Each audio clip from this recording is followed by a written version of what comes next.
Hey everyone, welcome back to my channel. So in this video, I'll be creating a simple student registration form using HTML and CSS. Although my main focus would be on the HTML part, that is the registration form and the input types, but I'll be explaining a bit of CSS as well. So as in my previous video, I explained you all about the label tag, the value attribute, the name attribute. So I'll be using those concepts only to create a student registration form. So by creating this form, we'll be exploring some of the commonly used input types like your radio buttons, checkboxes and all. So I'm sure by the end of this video, you will be familiar with the commonly used input types and you are also able to create any kind of form with ease. So without wasting any time, let's start the video. So I would suggest you to simply open your code editor sideways like this and your browser in the right side so that you can also see the real-time changes. So let's first remove this part so that we can create a form. To simply have the boiler code, simply type HTML5. So we have the boiler code. Then in the title, you can give any name.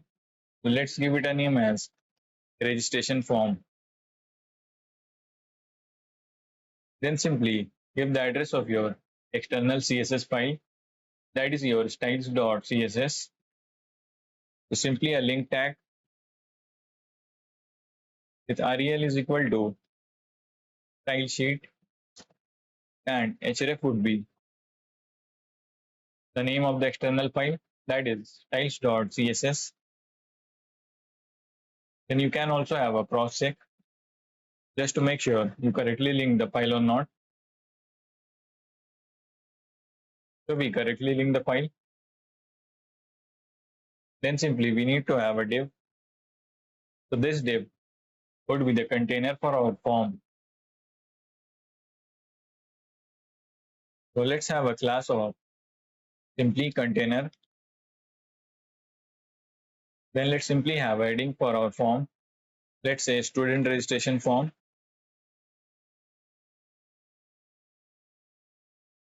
Then simply we need to have a form tag. Inside this tag, we will have our input fields. So first let's have for our full name. So I'll be completing the HTML part. Then I'll be styling it with CSS. So your full name would be simply.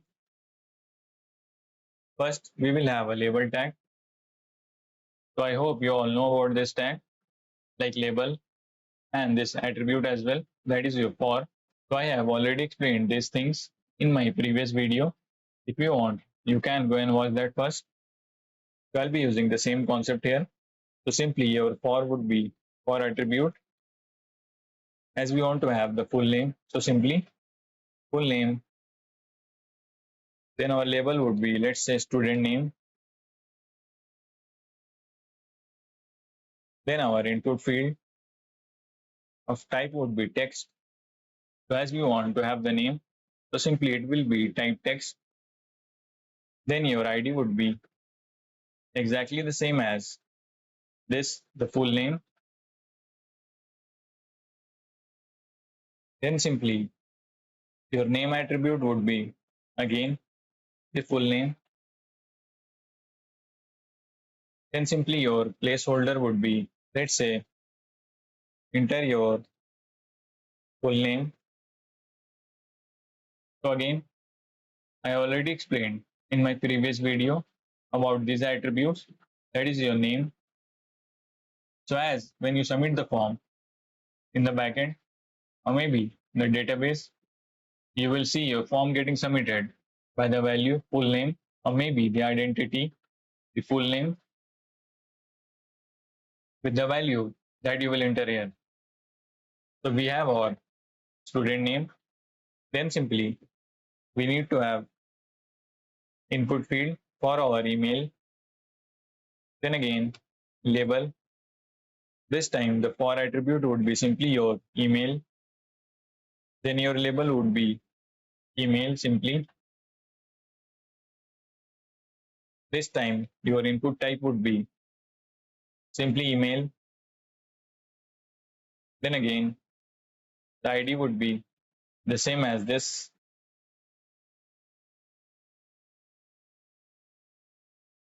Then again, your name would be simply email. And the last thing, your placeholder.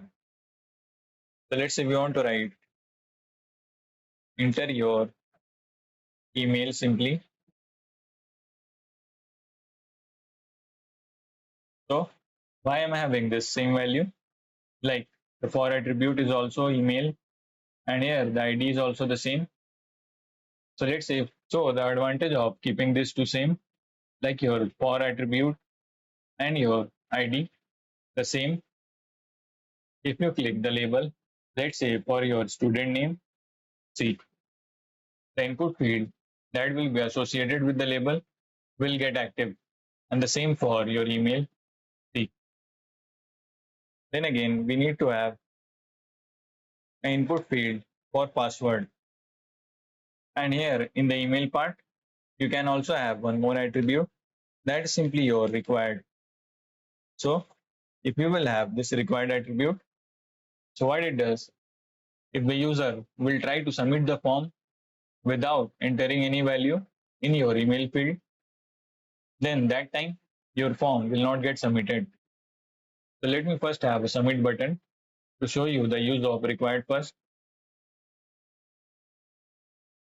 So let's say we have a submit button. So simply type would be submit.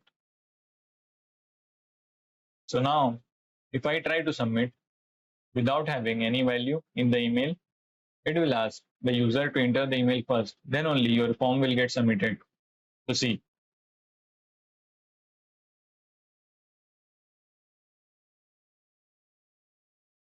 so it says, please fill out this field. So if we remove this, see, your form is getting submitted, right? So whichever field you feel like you need to have the data entered by the user, or you cannot have that field empty, then use that attribute that is simply your required. So let's simply have your password input field. So simply it would be label for your password. Then simply your input field of type password. Then again, the ID as simply password. Then name, again password. And let's say here also we want the user to fill the password first to submit the form, right? So for the password type input, whatever you will enter, you will see it is getting encrypted, right? As we have the type password. So then the next thing is your radio button. That is this simply for the gender, that is male, female, and other. So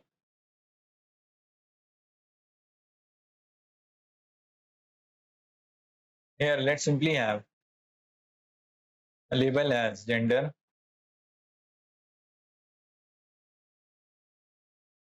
So simply the label would be gender. Then again, we need to have a div,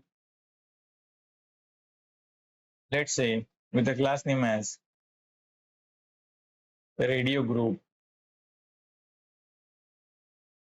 So first I need to have again a label, this time for male, and a label would be simply male. Then input type would be simply radio. Then again, let's say the name with gender and ID as simply male. Then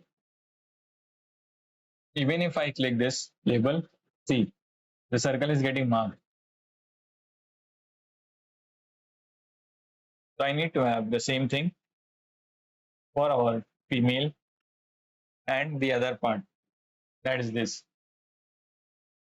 And simply, instead of having this separately, like label and input, what we can do, we can simply have a label and simply inside your label, I can have input of type simply radio and then name, gender. Then simply I can use, instead of having a label and input separately, I have the label and inside the label, I have the input field of type radio, gender, name would be gender, then value would be simply, let's say male for the male option, and simply here in the label, the male.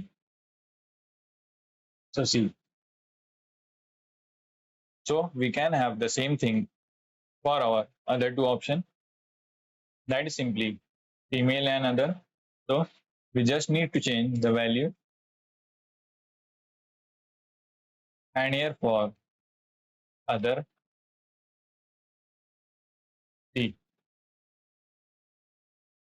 So when I click the label, the circle is getting marked. So now if we try to submit the form, we have required in our email field. So this field is for email, don't get confused. So when I fill the email, let's say, and also we need to have the password as well. So see, your form got submitted, but the user haven't marked any of these options like male, female, or other. So to tell the user to not leave this part empty, what we can do, in any of the label that is for male, female, or maybe other, you can add a required attribute. You don't need to add the required in all the options. In any of the options, you can add that. So now let's check. Then again, some password. See, it says, please select one of these options. See, now our form got submitted, right? So the next thing would be simply your date of birth, right?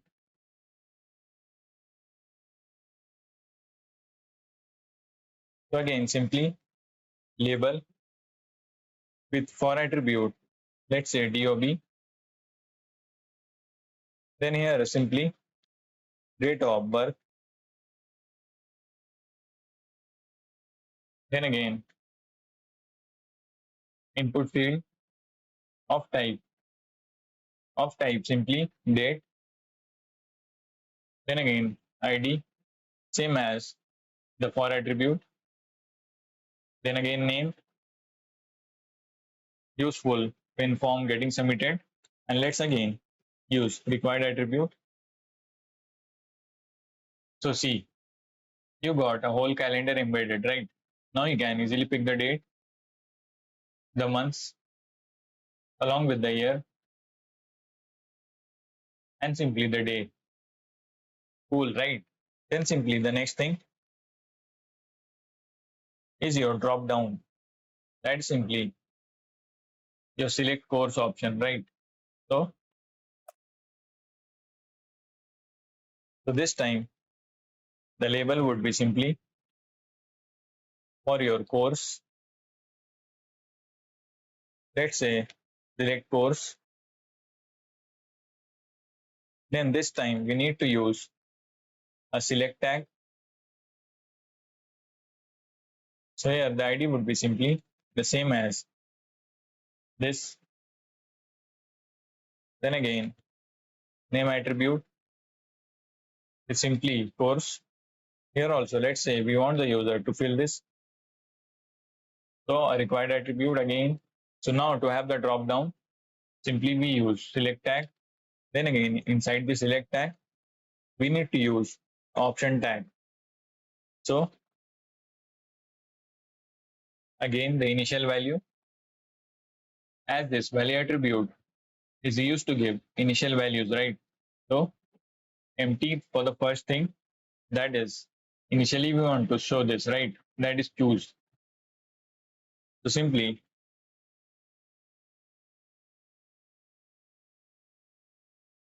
Then again, we need to have four options. So let me quickly have that. Let's say BCA for this, BSc, again BA, and BCom. So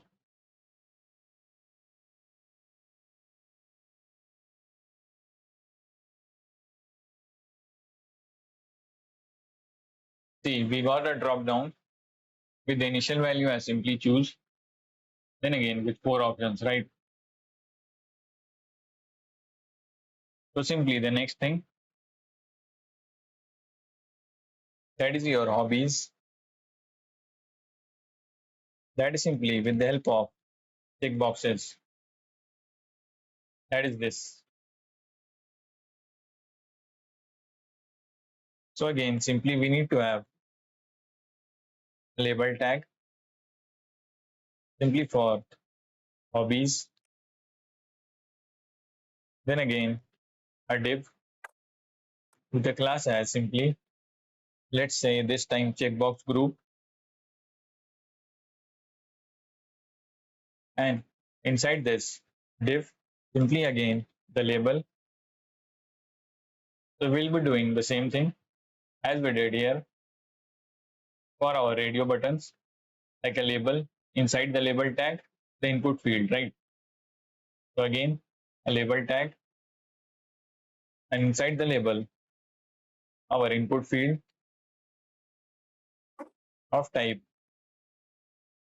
checkbox, again name as simply hobbies, then values as simply, let's say, as we have reading at first,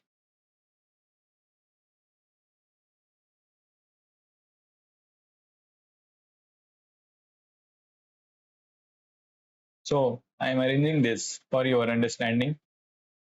So we have a label tag, then our input field of type checkbox, value would be reading, and again a label for our reading.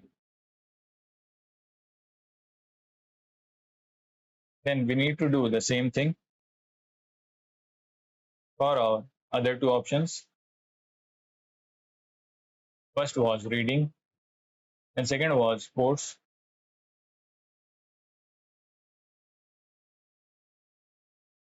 Then one more for, let's say, your music. So we have reading, sports, and music. Then simply we need to have upload photo option. Then again label for would be this time photo, and let's say upload photo. Then our input type would be simply file this time. Then again ID would be same as your label, that is for, that is your photo, and the same thing again, that is your name. To see, you got option to embed a file, that is your photo. So let's say if I choose one of my thumbnails, to see, your image got uploaded, so you can upload your photo. So for this we have the type file. Then the last thing is simply your text area, that is for your address.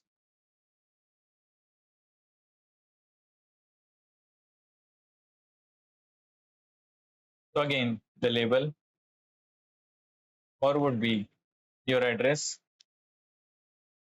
Then again the same thing. Then simply your text area. So again ID would be simply address. Name will be again address.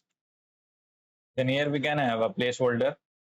So these placeholders are also important in form as they help user a bit in understanding the input field as everyone is not smart like you, right? So they need proper instructions step by step. So let's say placeholder would be enter your address, and here we can give the size that is simply your row, let's say 3. Then again, let's say required as we want the user to enter their address. So see, we simply have our address option. So our HTML part is completed. Now let's quickly style this, right? So that it will look cool. Now all the input fields are mixed up, right? So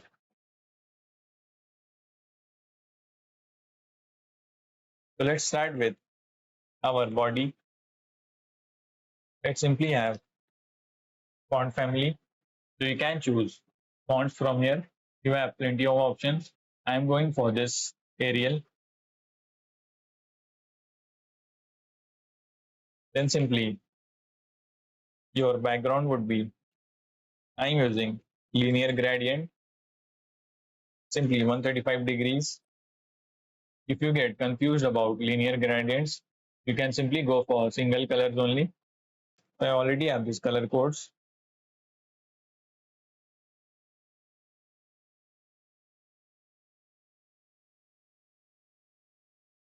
Then simply color as.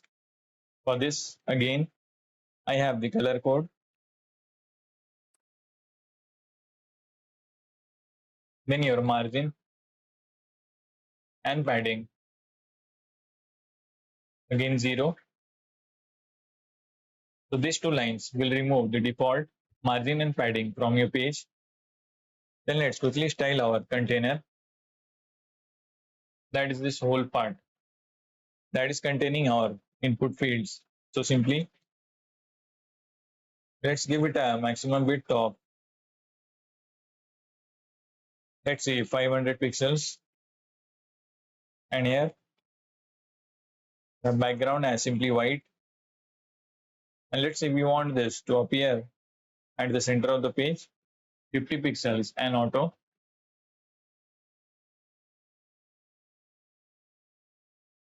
Then let's have a border radius of 10 pixels. So instead of this square box, we can have slight rounded curve. Then what we can do, we can pick our label by simply this, that is by selecting this form tag. That is the parent container for your input fields.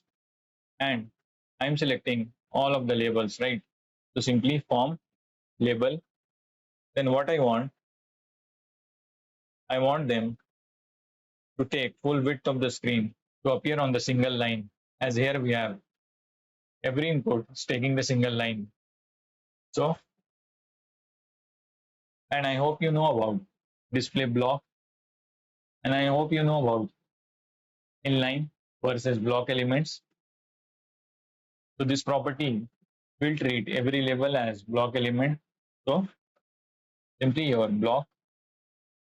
See, each input is now taking full width of the screen.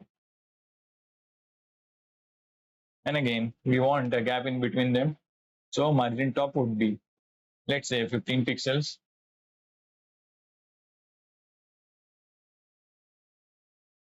And let's say I also want these labels to be strong or maybe bold. So simply font weight would be bold. Then now, instead of selecting each input one by one, what I can do, I can simply select all at once, like your text, your email, your password, your date, and now at last your file. Along with this, your select, that is your drop down, and also your text area. So what we can do, we can tell them to take the full width instead of appearing only this much. Each input will take full width. The width 100%. So see, so now we can give padding as simply 8 pixels, and we can have the padding here also in our container. Let's say 30 pixels.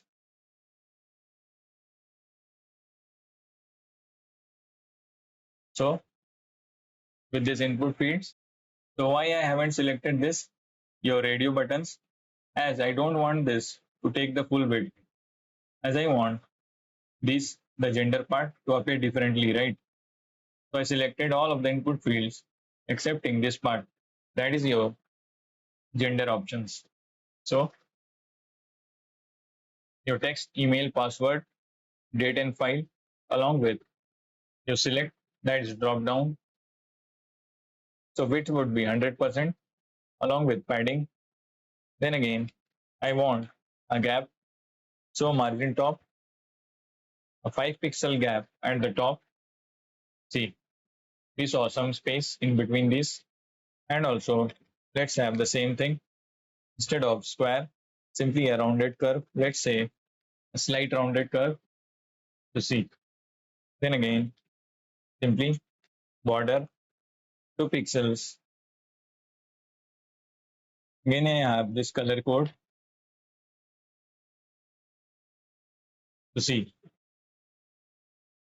The border's color got changed to gray. Let me have red for some time to show you the change. See, you can change these colors accordingly, according to your choice.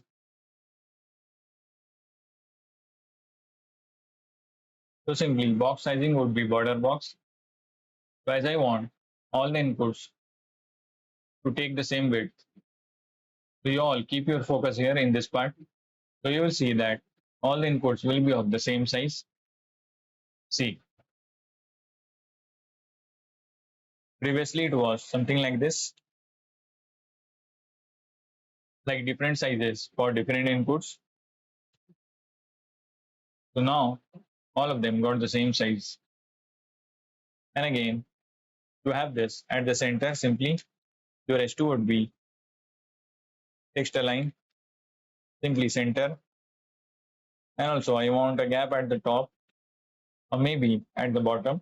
So 20 pixel. So now we will pick this two. That is your gender part and the hobbies.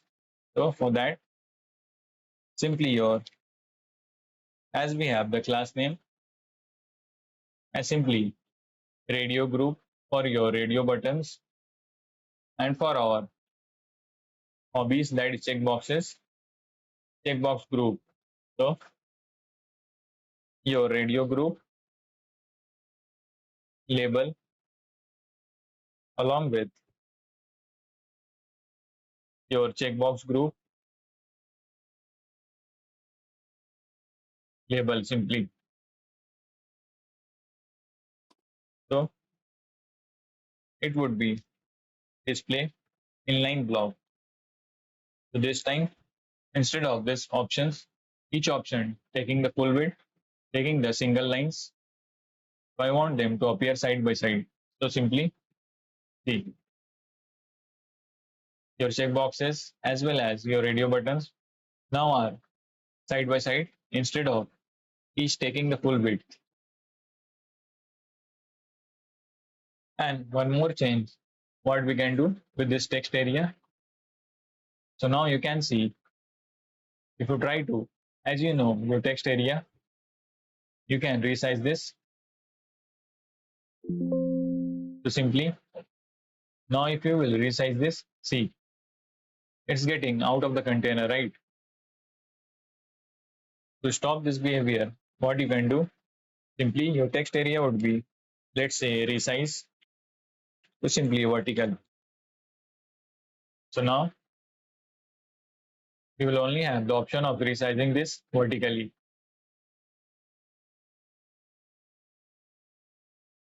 And if you don't want this, the resizing option, you can simply set this to none. See, now you cannot resize this, right? So for now, let's have vertical. And the last thing, the styling of the button. So again, I want a gap at the top at simply 20 pixels. I also want the button to take the full width. So again, 100%. Then again, padding 10 pixels. And let's have the background color. So for this also, I already have the code. Color would be simply white. And again, the border as none. And let's increase the font size a bit at simply 16 pixels. So your border radius would be again 4 pixels. And the last part for this cursor would be simply your pointer. So now see your arrow mark. Now after setting this to pointer, see upon hovering, we will see a pointer, right? And to add more interactivity, what you can do, simply upon hovering, you can change the color of this.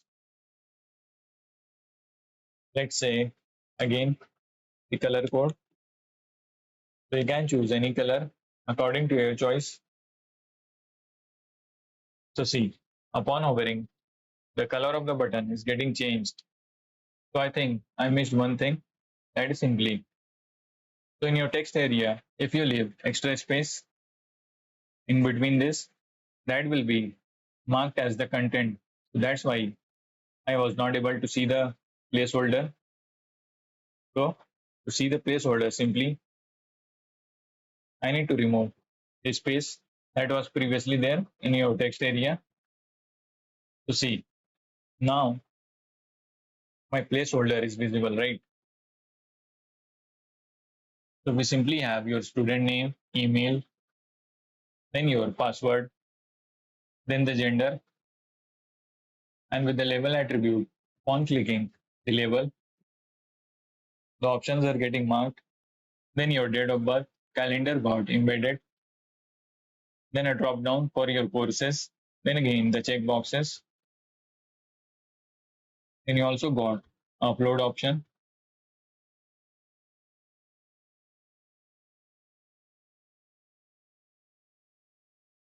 So yes, that's it for this video.